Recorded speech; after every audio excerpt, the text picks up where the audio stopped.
I just found out they installed a statue of the Grinch in Wythenshawe Park. I'm so excited! The Grinch!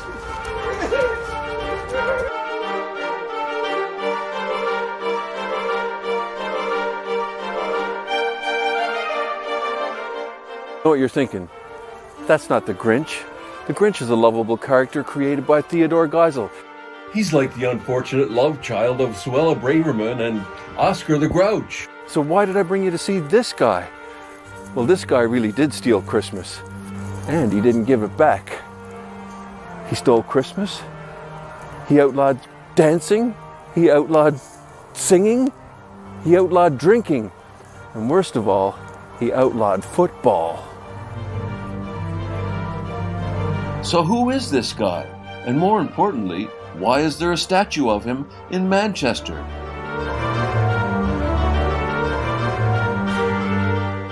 That's right, it's Oliver Cromwell, and he really did ban Christmas. From 1649 to 1660, England was a republic ruled by Oliver Cromwell. They had executed the king, Charles I, after a bloody civil war. Cromwell had become king in all but name. The period is seen as an early flowering of English democracy by some, or as a very dark period in history by others. Sculpted by Matthew Noble, it was the first statue of Cromwell to be unveiled in the country. The statue was originally erected in 1875 outside Manchester Cathedral. It would have been the first thing that you would have seen as you entered the city from the now defunct Exchange Station.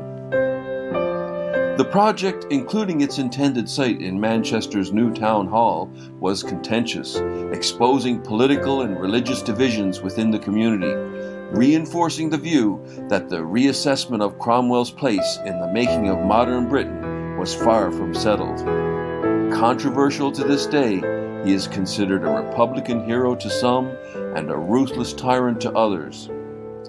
Plans for a statue of Cromwell in Manchester were first suggested in 1860 by Thomas Goadsby, who became mayor of Manchester in 1861. He was married to Elizabeth Salisbury Grime.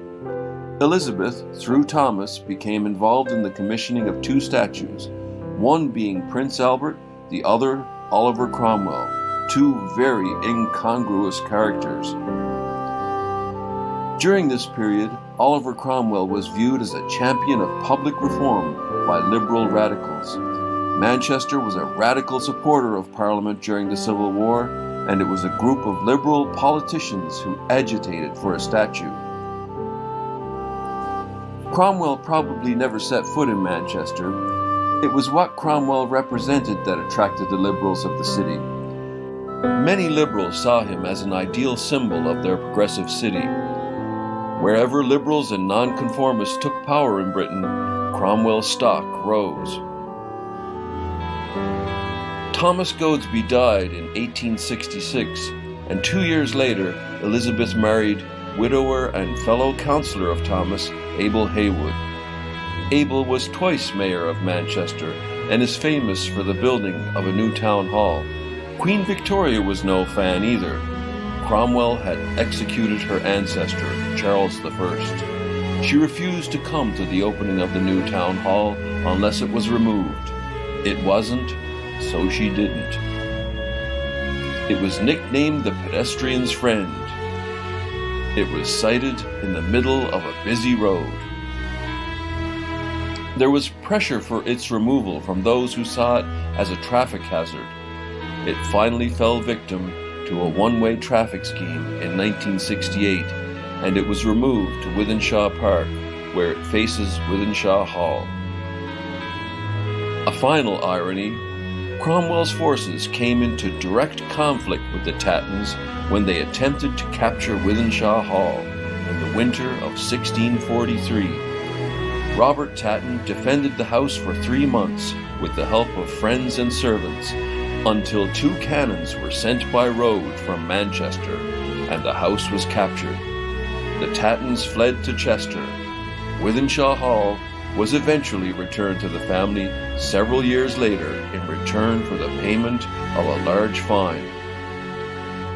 Almost immediately, the statue was dabbed with paint, the first of a number of acts of vandalism that included the removal of Cromwell's sword. Most recently, he has been graffitied again in the wake of the George Floyd murder. Manchester Council have announced they will review every statue in the city in response to the Black Lives Matter protest. I feel these statues have a place in today's world.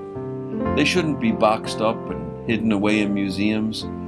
There's plenty of information about Cromwell in those places. One day, I was walking through this park, and I saw this statue and thought to myself, why is there a statue of Oliver Cromwell here?